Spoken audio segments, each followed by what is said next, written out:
filisteos, y dice que Israel acampó junto a un lugar llamado Ebenezer, la piedra que me ayuda, o como algunos han traducido, hasta aquí nos ha ayudado el Señor, y los filisteos acamparon en Afec, lugar que significa la fortaleza. Ahí estaban uno enfrente del otro, el valle en el centro, y es terrible porque dice que los filisteos vencieron a Israel. Miren lo que dice el versículo 2. Los filisteos presentaron la batalla a Israel y trabándose el combate, Israel, el pueblo de Dios, fue vencido. Y dice que huyeron de la batalla y en aquel día murieron como 4,000. 4,000 personas. Ahora, yo no sé quién se encargaba de contar a los muertos, pero contar 4,000 cadáveres tiene que ser un trabajo tremendo, ¿no? Pero es que no solamente murieron 4,000, después vamos a ver que murieron muchos más. Y la cuestión está, ¿cómo es posible que el pueblo de Israel, que en aquel momento era el pueblo escogido por el Señor, perdieran una batalla frente a enemigos como los filisteos, que eran paganos, eran idólatras? Su dios principal era Dagón, tenía la forma de un pez, como si fuera una sirena, aunque tenía cara de hombre. ¿Cómo es posible que perdieran frente a un enemigo tan malo y tan perverso como los filisteos, el pueblo de Dios? Bueno, en primer lugar vemos que el Señor no le dijo en esta ocasión a Israel que fueran a pelear contra los filisteos ni contra nadie. Y eso es algo muy importante, es algo que hay que tener en cuenta, ¿saben? No se meta donde Dios no lo llama, hermano. No empiece a meterse en cosas, ahora voy a hacer esto, ahora voy a hacer aquello, sin tener instrucciones específicas de parte del Señor. Porque vas en tu nombre, vas por impulso, vas en la carne, y eso a la larga te pasa factura. ¿Quién le dice a Israel, váyanse a la guerra y peleen contra los filisteos? Nadie. No es como en otras ocasiones que Dios habla y Dios revela su plan y su propósito al pueblo, sino que en esta ocasión Israel dice, vamos a pelear. En un golpe de impulsividad o de emoción, vamos a pelear contra los filisteos, que era una nación, que era un pueblo que estaba en la costa mediterránea, tremendamente poderoso, y se metieron en una batalla sin prepararse espiritualmente. Si no solamente no tienen una palabra específica del Señor, sino que no están preparados espiritualmente. Es más, si uno analiza el estado espiritual de Israel en aquel tiempo, no era el mejor, sino más bien todo lo contrario, era cuando peor estaban. Fíjense cómo estaba el liderazgo. Ofni y Fines, sacerdotes perversos, corruptos, que violaban a las mujeres en la puerta del tabernáculo en Silo. Personas que abusaban de su puesto como sacerdotes, quitándole a la gente ofrendas a la fuerza.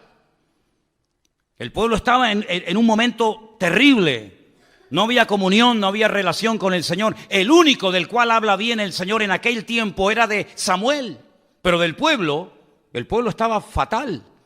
Y cuando una persona no está bien espiritualmente, ¿cómo se le ocurre meterse en batallas y meterse en terrenos donde para meterte, primero Dios te tiene que decir, métete, y segundo, Dios te tiene que preparar espiritualmente para que no caigas herido y hagas el ridículo, y encima en tu mala decisión puedas arrastrar a otras personas? Miren cómo murieron en el primer encuentro, en el primer encontronazo, 4,000 hombres. El título del mensaje de hoy es Decisiones equivocadas. Decisiones equivocadas pueden llevarnos a la ruina, a nosotros y a países enteros y a iglesias enteras y a familias enteras. Y lo que me llama la atención es que se sorprenden, encima se sorprenden porque han perdido. Miren, por ejemplo, lo que dice el versículo 3. Cuando volvió el pueblo al campamento, los ancianos de Israel dijeron, ¿por qué nos ha herido hoy el Señor delante de los filisteos?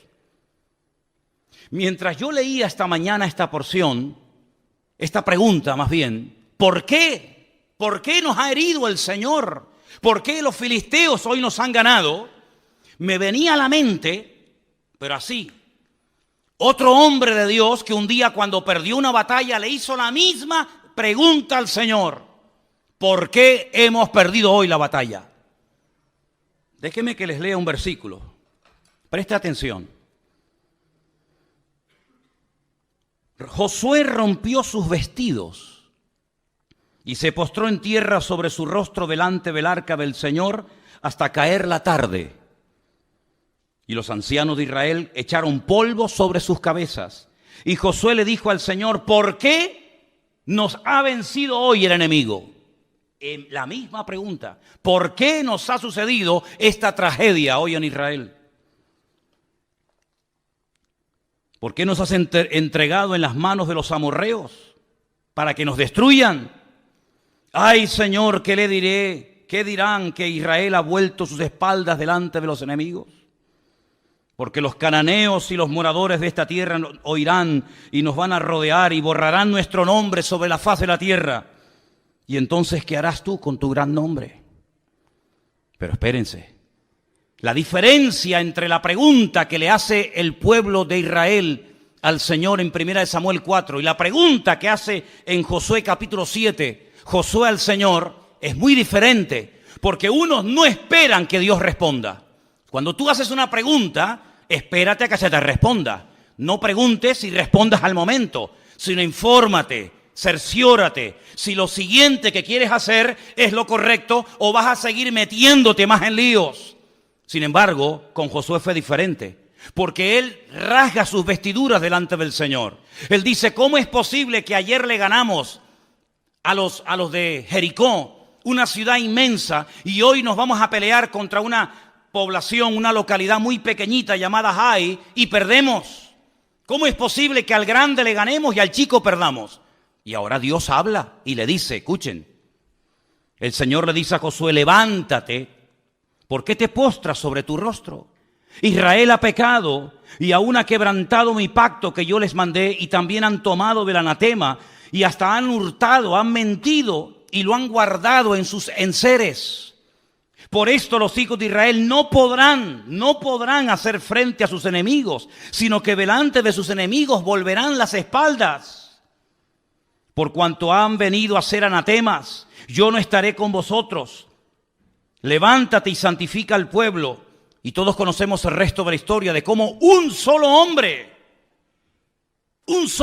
llamado Acán, quebrantó la orden de no coger, de no llevarse nada a su tienda y traer maldición al pueblo. Y entonces cuando ellos santifican, cuando ellos arreglan el problema, se levantan, van a la batalla y vencen al enemigo. Pero en el caso de 1 Samuel 4 no sucedió así, sino que le preguntan al Señor: ¿por qué nos ha herido hoy el Señor?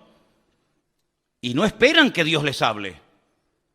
Es que a mí me sorprende algunas personas que se enfadan con Dios, se molestan con Dios porque le han salido algunas cosas mal y no tienen la paciencia y la sabiduría de decir: bueno, Señor, ¿en qué he pecado? ¿Qué he hecho mal? ¿Hay algo que tengo que corregir?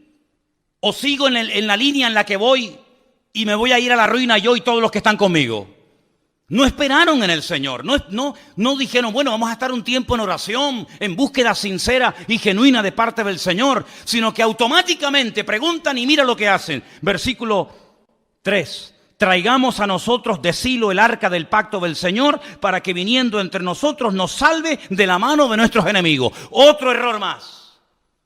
Primer error: ir a la guerra sin que Dios te lo diga. Segundo error: no prepararse espiritualmente. Tercer error: trasladar el arca del Señor sin ningún mandato específico, creyendo que el arca del Señor es una especie de amuleto contra la mala suerte, creyendo que es una especie de talismán, creyendo que es una especie de objeto milagroso o de lámpara de Aladino, que en cuanto haga presencia en el campamento de Israel, todos los problemas se van a solucionar inmediatamente.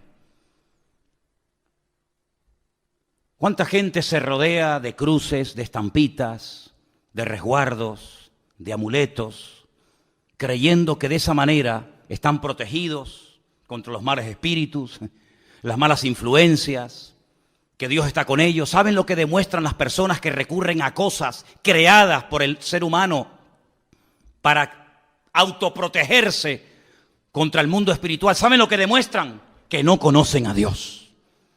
Porque si conocieran a Dios, sabrían perfectamente que Dios no necesita de nada ni de nadie para proteger tu vida y pelear tus batallas.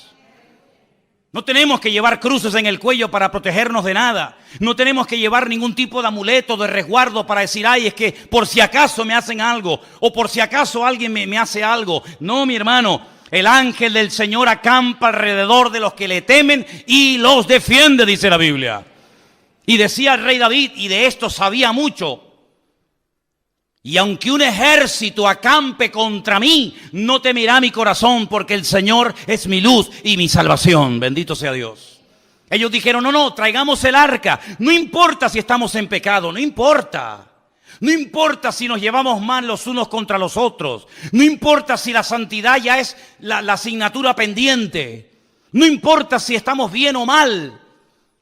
Traigamos el arca, que al fin y al cabo no cuesta nada traer un mueble, trasladarlo de un sitio a otro, y el arca por sí misma nos defenderá contra el enemigo. Pero el arca no fue diseñada ni creada por el Señor para tales objetivos. El arca era, digamos, un mueble. Tenemos ahí en la entrada una especie de réplica, ahí tenéis una fotografía de cómo podía ser el arca en aquellos tiempos. En su interior, en esta caja, en este cajón de madera de acacia forrado de oro por dentro y por fuera, se guardaba un poco de maná para recordarle al pueblo de Israel que Dios había suplido milagrosamente durante muchos años el alimento en el desierto. Se guardaban las tablas de los 10 mandamientos, las que rompió Moisés la primera vez y la segunda, que estaban intactas en su interior.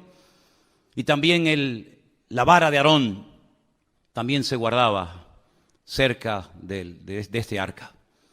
Era un mueble de oro. Arriba pueden ver, en la parte de arriba, entre las alas de los querubines, estaba lo que llamaban el propiciatorio, y era el lugar en donde entraba el sumo sacerdote una vez al año y derramaba la sangre de un sacrificio que previamente había hecho en la entrada, y allí oraba y allí intercedía para que Dios protegiera al pueblo de Israel durante un año más, hasta el próximo día del Yom Kippur, el día del perdón. Tremendo. Parece que el pueblo de Israel no termina de aprender la lección. No es la primera vez que recurren a un objeto creado, no es la primera vez que recurren a un objeto depositando su fe en el objeto más que en el Dios del objeto. Ya lo habían hecho en el monte Sinaí, ¿se acuerdan? Cuando dice la Biblia que según ellos, Moisés tardaba mucho. No sabían qué había ocurrido con el varón de Dios. Y entonces dijeron, mira, como no sabemos lo que ha pasado con este hombre, si está vivo, si está muerto, si vendrá o no vendrá más, vamos a hacernos unos dioses que nos vuelva otra vez a llevar por el desierto y volvamos otra vez a Egipto. Y dice la Biblia que Aarón, el hermano de Moisés, le pidió a la gente que les diera zarcillos y pendientes de objetos de oro, y lo fundieron y le dieron forma, y dice que hicieron un becerro de oro. Y entonces le dijeron, este es el Dios que te sacó de Egipto. Y cuando Moisés baja de la montaña se encuentra aquel espectáculo vergonzoso y les dice, ¿qué habéis hecho? Y Aarón, tratando de justificar lo injustificable, les dice, no sé, yo cogí el oro, lo eché en el fuego y salió esto. Así dice, léanlo. Yo eché el oro y de repente, no sé, ¡pum!, apareció así de la nada este becerro de oro. Y Moisés se indigna y rompe las tablas de los 10 mandamientos y tiene que otra vez volver a subir a la montaña, porque ellos lo que querían era tocar, ellos lo que querían era ver a ese Dios, que no era ese Dios ni mucho menos, ¿verdad? Ya también lo hicieron en la época de Gedeón. No sé si se acuerdan ustedes que Gedeón hizo un efod, que al final terminaron adorándolo. No sé si recuerdan la historia de cuando Moisés peca por murmuración en el desierto y mueren miles de personas. Y el Señor le dice que haga una serpiente de bronce y que la clave en un asta para que la gente cuando la mire, detrás de todo esto hay una explicación extraordinaria. Y dice que aquella serpiente de bronce en los tiempos de los reyes le presentaban incienso y fue objeto de adoración hasta que tuvieron que despedazarla. Y así el hombre tiene siempre como una tendencia a agarrarse a cosas. Y alguien dijo que potencialmente todos los seres humanos tenemos tendencia a la idolatría. Parece mentira. Hay gente que dice, no, yo no adoro a nadie, sí, pero luego pero tus hijos los adoras, ¿verdad? O adoras tu casa, o adoras tu trabajo, tu coche, o tus pertenencias. El hombre siempre está tratando de tener algo a lo cual agarrarse y de poder ver, Sin embargo, nos olvidamos de aquella palabra tremenda en el Evangelio según San Juan, capítulo 4, cuando el Señor Jesucristo dice que Dios es espíritu. Y los que quieran adorar a ese Dios de espíritu tienen que hacerlo en espíritu y en verdad. Y la palabra del Señor nos enseña que nuestro Dios no se puede hacer, no se puede medir, no se puede pensar, porque nuestro Dios es, primero, inmortal. Segundo, infinito. Dígalo conmigo. Tercero, inmutable. Cuarto, inalterable. Quinto, incomparable. Sexto, inigualable. Séptimo, inescrutable. Y así podríamos estar toda la noche enumerando características de nuestro Dios. Y nuestro Dios prohíbe que se le hagan a Él figuras de oro, de plata, de piedra, de bronce o de lo que sea, sino que al Señor tu Dios adorarás y a Él solo servirás, sin darle ningún tipo de forma, sin darle ningún tipo de medida, sino que nuestro Dios es espíritu y por eso Él ha puesto su espíritu en nosotros para que podamos comunicarnos con Él por la fe y no por vista. ¿Cuántos dicen amén? Pero Israel cayó en la torpeza de creer que porque venía el arca al campamento, lo cual trajo aparentemente mucho júbilo y mucho grito, pero solamente fue eso, mucho grito, nada más. Hay algunas iglesias que a veces dicen, demos un grito de júbilo. Y después del grito de júbilo, ¿qué queda? Porque aquí gritaron, y dice que gritaron tanto que el enemigo se asustó. Y dice que gritaron de tal manera y con tal volumen que dice que la tierra tembló. Pero no hubo cambios en el mundo espiritual. Era todo emoción. Es como cuando dice la Biblia que aquellos huesos comenzaron a unirse el uno al otro y lo único que había era ruido, mucho jaleo, pero no había espíritu, no había presencia divina en lo que estaba ocurriendo en aquel lugar. Y en todas nuestras acciones, en todo lo que hagamos, pensemos o planeemos, no solamente tenemos que buscar la expectativa, el ruido, la apariencia, sino tener el aval y el respaldo divino de que Dios está detrás de la obra o de la palabra o de la acción que estoy haciendo. ¿Cuántos dicen amén? El mismo Señor Jesucristo dice, lo que yo digo y lo que yo hago, no lo hago por mi propia cuenta, sino que hago y digo lo que el Padre me autoriza y me ordena que haga y que diga. Es un sometimiento total y absoluto a la voluntad divina, en palabras y en acciones, pero en estos nada que ver. Se quejan porque Dios nos ha abandonado, porque el enemigo se ceba con nosotros, pero escuchen, si vamos un poquito más adelante, por ejemplo, al versículo 10, cuando ellos ya se creen fuertes porque ya tienen el arca de la alianza entre ellos, dice, pelearon pues los filisteos, y otra vez dice, terrible, Israel fue vencido. Ya es la segunda vez.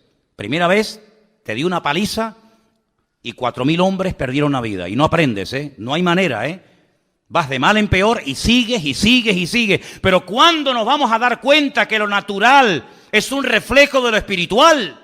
¿Cuántos millones de veces tengo que decir lo mismo?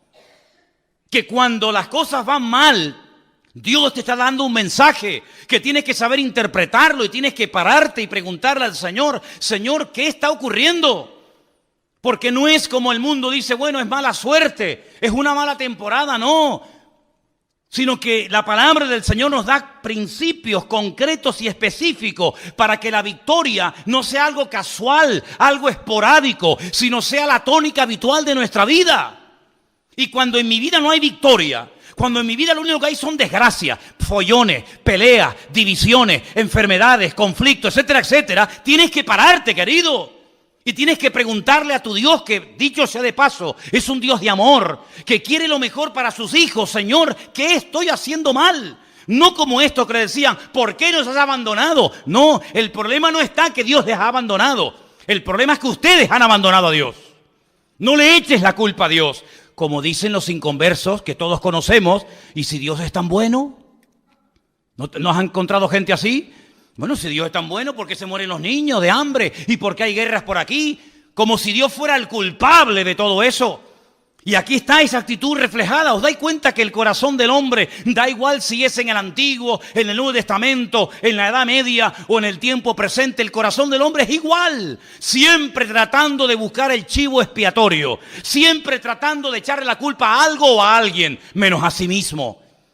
Claro, hemos perdido la guerra porque nos has abandonado. La culpa la tienes tú.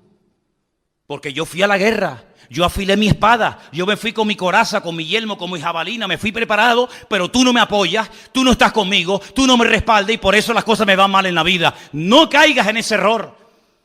Los que hablan así son los que no conocen a Dios.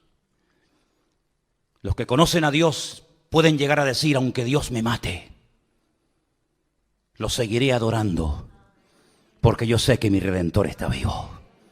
Pero los que hablan así, ¿por qué nos has abandonado?, son los que están mal e intentan condenar a Dios para justificarse a sí mismos. Es como en una de las conversaciones profundas que Job mantiene con Dios, donde él intenta presentar argumentos convincentes. Y hay un momento en el que Dios le interrumpe y le dice, pero querido Job, ¿me vas a condenar a mí para justificarte tú? No, queridos.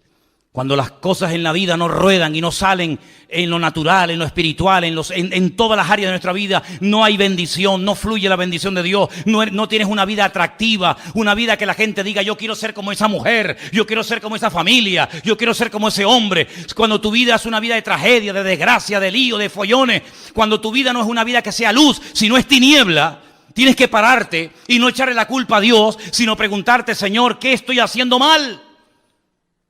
Y el Señor te va a hablar, como le habló Josué, ¿visteis? Y le dijo, no, es que el problema es que hay pecado y Dios no se puede mover y su gloria queda detenida cuando hay pecado y desorden en el pueblo. A mí me sorprende que siga lloviendo. A mí me sorprende que podamos seguir respirando. A mí me sorprende que aún estemos con vida. Y no es por nuestros méritos, sino es por la misericordia y por la gracia de nuestro Dios, ni más ni menos. ¿Estamos de acuerdo, hermanos? Vuelven a pelear y miren lo que pasa. No han aprendido.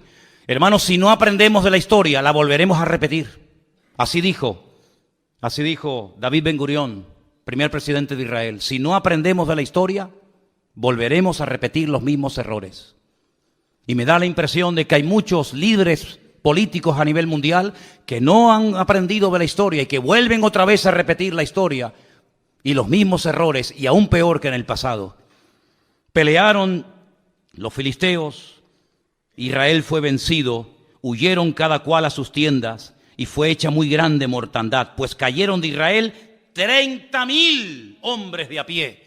Primeramente habían caído 4,000, ahora 30,000, ya van 34,000 muertos. Pero cuando tú abres una brecha al pecado, el pecado siempre va más, es como un cáncer. El cáncer no va menos. El cáncer cada vez va más, amigo. Y si empezó de una forma muy sencillita y ahí prácticamente inapreciable, como no se actúe inmediatamente, eso se va a extender y cuando quieras meterle mano es demasiado tarde. No solamente ya han muerto 34,000 hombres, pero 34,000 hombres significa, no digo todos, pero muchos tendrían hijos. ¿Cuántos miles de niños quedaron en aquel tiempo huérfanos por una mala decisión? ¿Cuántas viudas? Porque la mayoría de estos hombres que iban a la guerra eran mayores de 20 años. De hecho, si no tenían 20 años o más, no podían ir a la guerra. Y a esas edades, la mayoría de los hombres ya estaban casados.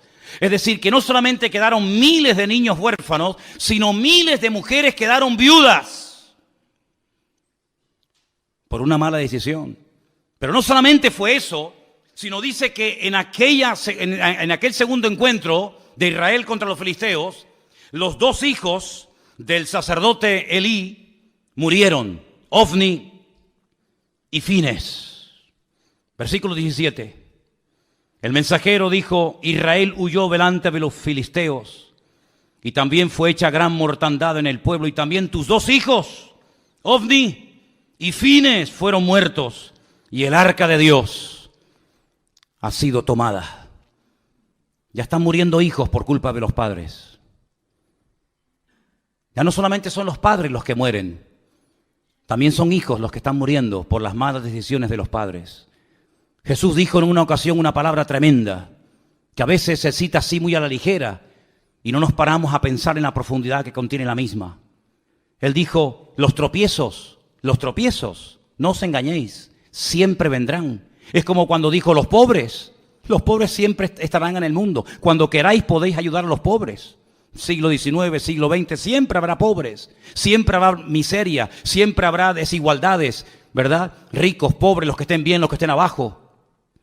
Y él dijo, tropiezos, problemas y dificultades siempre vendrán, pero ay de aquel que me haga tropezar a uno de mis hijos y a uno de mis pequeños. Porque mejor le fuera haberse atado una piedra de molino al cuello y echarse a la mar que haber hecho tropezar a uno de estos pequeños. Si te quieres reventar y hacer lo que te da la gana, hazlo, allá tú, con tu conciencia y con tu Dios. Pero ten cuidado que en tu locura arrastres a tus hijos y el día de mañana te pese en el alma y en el corazón haberlos tenido del tingo al tango, ahora aquí y mañana allá, y al final ni comes ni dejas comer a tus hijos. Ten mucho cuidado porque por la locura de esta gente, no solamente niños quedaron viudos, no solamente huérfanos, no solamente mujeres quedaron viudas, sino que ahora también están comenzando a morir hijos. Y es terrible cuando a veces por nuestras decisiones equivocadas, vuelvo a decir, decisiones equivocadas, título del mensaje de hoy, hacemos tropezar a otras personas que nos siguen, pero no porque te apoyen, sino porque no les queda otro remedio.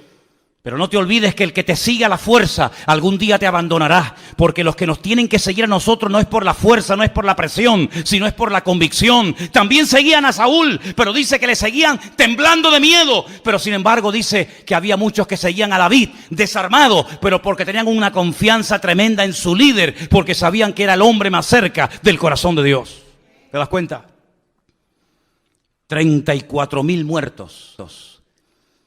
Miles de niños huérfanos, miles de viudas solas, los hijos del sacerdote muertos, pero hay más todavía, hay más todavía, porque no doblan su corazón delante de Dios, porque no se humillan, y cuando no se humilla el pueblo, cuando no pide perdón, el diablo se ceba y el diablo va por todas y ahora les roba el utensilio más sagrado en toda la historia del pueblo de Israel, el arca del pacto.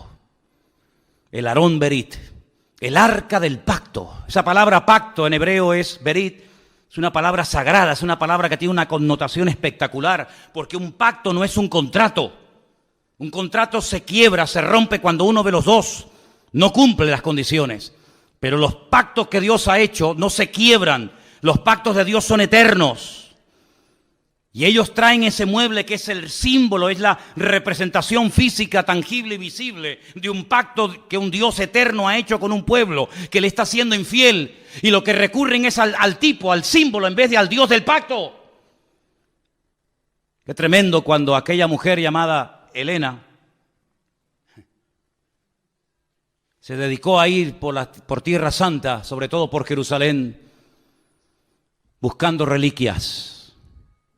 Era la madre de Constantino, supuestamente el primer emperador romano convertido o que reconoció y admitió el cristianismo como la religión oficial del Imperio Romano. Y fue a Jerusalén y comenzó a buscar el lugar donde Cristo había muerto. Y fue a Jerusalén buscando la túnica que le habían quitado los romanos cuando estaba clavado en la cruz. Y fue a Jerusalén tratando de encontrar astillas de aquella cruz y los clavos y las espinas y la sandalia y esto y aquello. Y ahí comenzó todo un negocio y toda una parafernalia litúrgica y religiosa acerca de cosas, ¿verdad? Y la gente hasta el día de hoy adora y se agarra y se aferra a cosas, al fin y al cabo creadas por el ser humano. Y cuando vamos a Israel yo le digo a la gente, ¿y qué más da? ¿Qué más da? Si sobre esa piedra el Señor se inclinó, se sentó o lloró, ¿qué más da? No deja de ser una piedra, no adoremos las cosas, adoremos al que vive por los siglos de los siglos, amén. Sin embargo el hombre, como dije antes, tiene una tendencia brutal a la idolatría.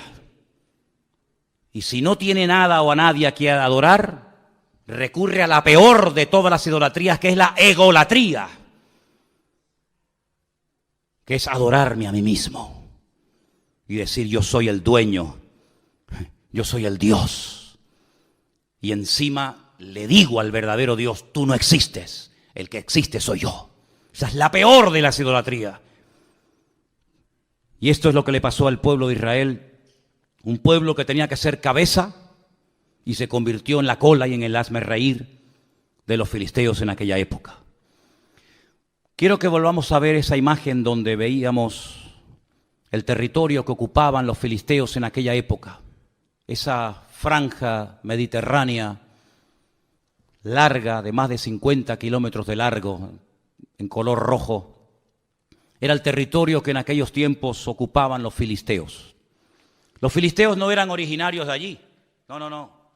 Los filisteos eran un pueblo, la mayoría de los historiadores dicen que puede ser que vinieran de la isla de Creta, no eran oriundos de Canaán, eran de otro lugar que decidieron trasladarse en barco y tomar posesión de esas ciudades tan importantes que hasta el día de hoy existen. Por ejemplo, tal vez la ciudad más famosa que tenía los filisteos en aquel tiempo, que sigue existiendo hoy en día, es la ciudad de Gaza. ¿Quién no ha oído hablar de la franja de Gaza? A continuación estaba la ciudad de Askelón, donde murió ¿quién? Sansón, en el templo del dios Dagón. A continuación estaba la ciudad de Asdod. Estamos hablando de ciudades preciosas. He tenido la oportunidad y el privilegio con Elena de visitarlas. La ciudad de Askelón es una belleza de ciudad, Asdod, ni te imaginas. A continuación estaba Ecrón y a continuación estaba Gat. Son las 5 ciudades de los filisteos. Las 5 piedras que David cogió del arroyo era para matar a los 5 gigantes de las 5 ciudades más importantes del Mediterráneo, en aquel tiempo dominadas por los filisteos: Gaza, Asdod, Askelón, Ecrón y Gat.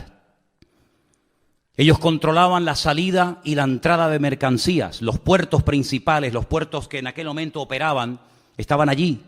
Y ellos podían otear al horizonte las naves que venían con suministros, y también controlaban la mercancía que salía del país. Es decir, los filisteos eran expertos en oprimir la economía del país. Eran expertos en decir, esto entra o esto no entra. Esto sale o esto no sale. Es decir, no eran enemigos que solamente peleaban cuerpo a cuerpo con Israel, sino eran enemigos que atacaban el suministro de mercancías, ¿verdad? Toda la infraestructura de los filisteos era precisamente evitar que económicamente el país prosperara, porque ellos eran los que permitían o impedían que las mercancías entraran o salieran del país. Qué interesante, ¿verdad? Cómo cada uno de los enemigos que se afincaron en la tierra de Canaán, cada uno de ellos tenía su característica. Qué tremendo cuando aquel filisteo desafía al pueblo de Dios.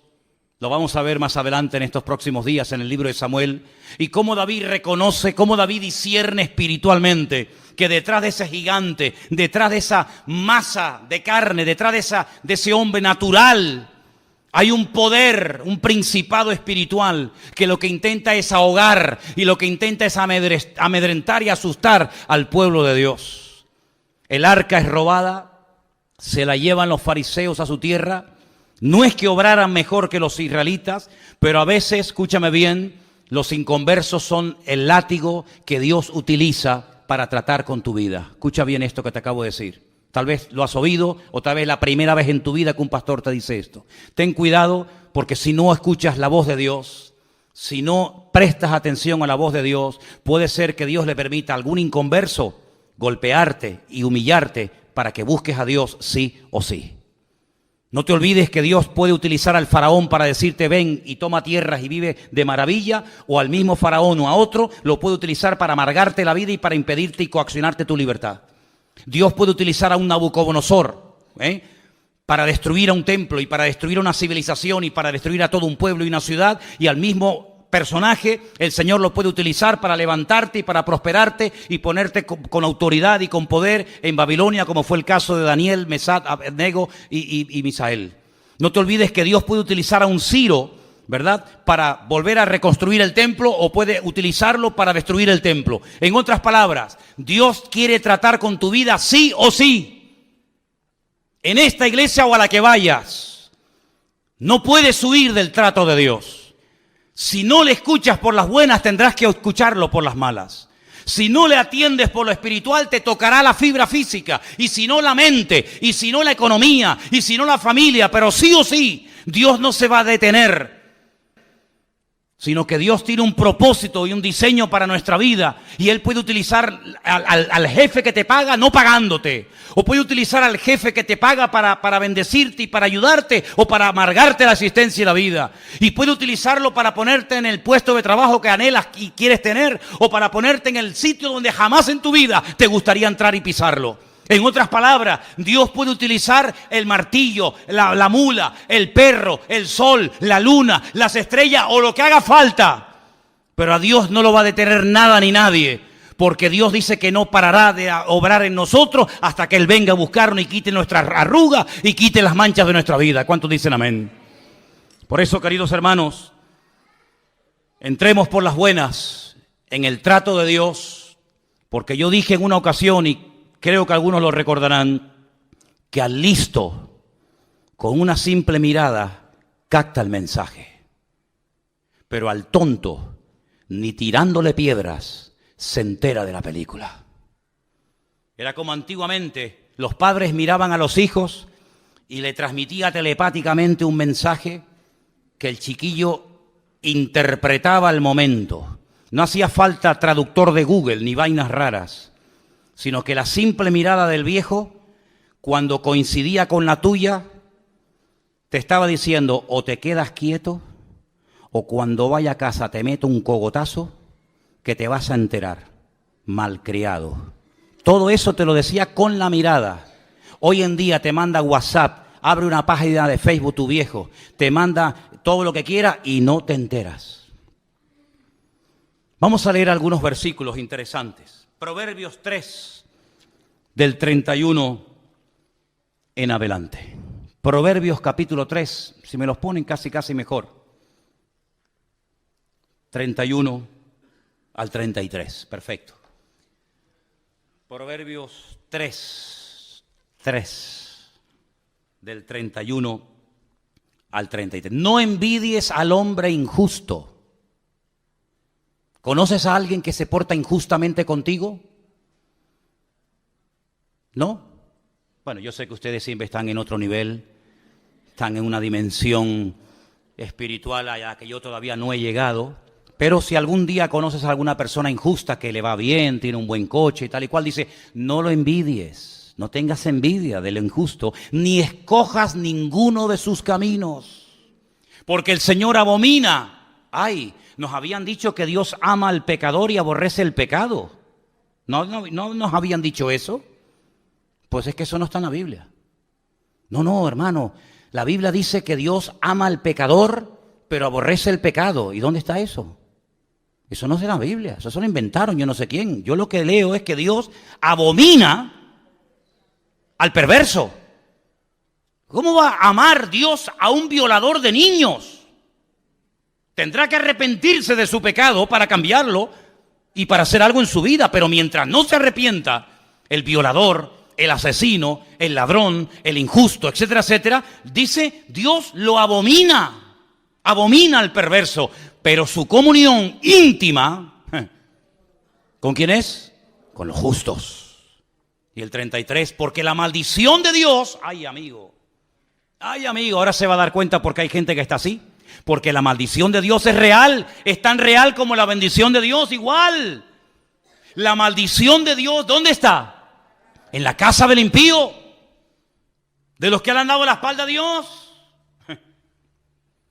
Pero Él bendecirá la morada, la casa de los justos. Así es lo que dice la palabra. Salmo 37. 1 y 2, un salmo que le gusta mucho a Miriam. Salmo 37, 1 y 2, es precioso. No te impacientes a causa de los malignos. Otra vez la envidia. Ni tengas envidia de los que hacen iniquidad, porque como hierba serán pronto cortados y como hierba verde se secarán. ¿Cuántos dicen amén? Y el último, segunda de Pedro capítulo 2, del 20 al 22. Dice así la palabra. Ciertamente, y esto es muy fuerte esta palabra que voy a leer esta noche. Espero que no haya nadie que esté viviendo en este terreno, porque mira lo que dice el Señor. Si habiéndose ellos, está hablando de gente que conoció, gente que tuvo un encuentro con el Evangelio, si ellos, habiendo escapado de las contaminaciones del mundo, ¿y cómo escaparon del sistema de valores del mundo? Como dice ahí, de las contaminaciones del mundo. ¿Cómo lo hicieron? Por el conocimiento del Señor y Salvador Jesucristo. Así escaparon de ese mundo. No por fuerza de voluntad, no porque dijeron, bueno, yo me voy a proponer no juntarme con gente mala, voy a intentar cambiar. No es por ese sistema. Sino que hay gente que escapó, logró salir de las contaminaciones del mundo por el conocimiento del Señor y Salvador Jesucristo. Eso está bien claro, ¿sí o no? ¿Sí o no? Dice, enredándose otra vez en ellas, son vencidos, claro. Su postrer estado viene a ser peor que el primero. Porque mejor les hubiera sido no haber conocido el camino de justicia, haber conocido el camino de justicia, que después de haberle conocido, volverse atrás del santo mandamiento que les fue dado. Pero les ha acontecido lo del verdadero proverbio, que el perro vuelve al vómito y la puerca lavada a revolcarse en el cieno. Ay, amigo, más claro agua, ¿eh? Aunque usted no lea esto en hebreo, ni en arameo, ni en griego, usted lo entiende perfectamente. Yo tengo que decir como pastor, y me gustaría decir todo lo contrario, pero mentiría si lo hiciera, que nunca he conocido a nadie que se haya apartado de los caminos del Señor, que su vida haya sido una maravilla. Si así fuera, más de uno se vería tentado a decir, oye, separándome del Señor, vivo mejor. Pero es que no hay ni la más mínima tentación en los que hemos nacido de nuevo.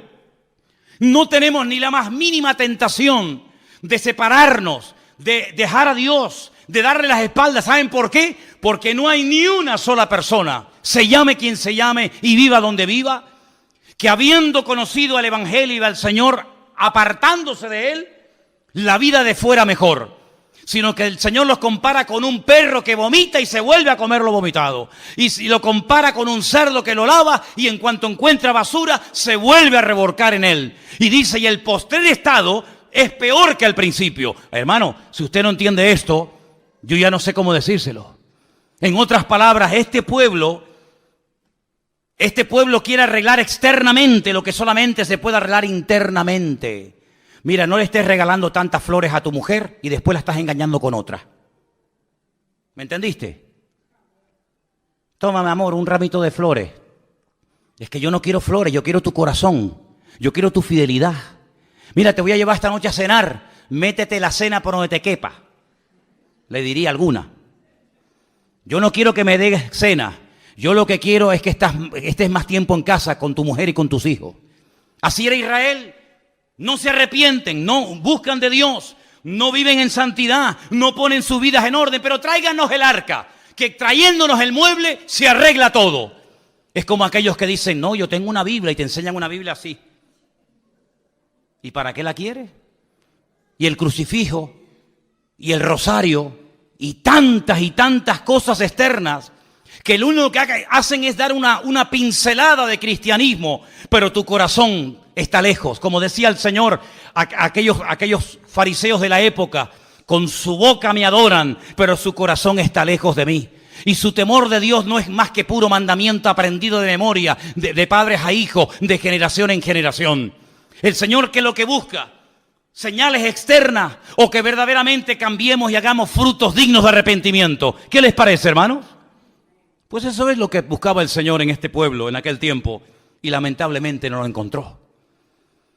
Quiero terminar contándoles una historia real de un hombre que era científico y viendo cómo estaba el mundo tan deteriorado, tan pésimas condiciones, intentó en su laboratorio encontrar la respuesta a los males del mundo. Y ahí estaba de noche y de día con sus fórmulas químicas y matemáticas y esto y aquello, tratando de encontrar algo, no sé, algo, una pastilla, un remedio para los problemas del mundo. Pasaba horas y días, semanas enteras en su laboratorio, tratando de encontrar el remedio para los males del mundo. Y cuando estaba allí metido con todo su trabajo y con toda la faena, de repente entra en el laboratorio su niño pequeño de 6, 7 años, revoltoso, toqueteando, jugueteando con todo. Y el padre sabe que no va a poder seguir trabajando porque el chiquillo era muy inquieto. Y entonces no se le ocurre otra cosa al padre que coger una revista donde hay un mapa del mundo, lo arranca, la corta en pedacitos y le dice al niño, toma, tú solo, quiero que arregles el mundo, quiero que pongas cada continente y cada ciudad en su sitio, cada país en su sitio. Y le da esas hojas del mapa rotas y un trozo de una cinta adhesiva para que lo arregle y se lo traiga al padre. El padre dice, bueno, ahí lo tendré aburrido y me dejará trabajar tranquilo. Al poco rato, el niño se acerca al padre y dice, papá, ya está todo arreglado. El padre le dice, no puede ser, no puede ser. A ver, muéstrame qué es lo que has hecho. Y efectivamente, le muestra el mapa perfecto, todo pegadito con cinta adhesiva, cada país en su sitio, cada continente en su sitio, todo en su lugar. El padre se queda sorprendido y le dice, pero hijo, ¿cómo has sido capaz tan rápido, sin conocer tú al mundo, sus ciudades, sus países, sus continentes?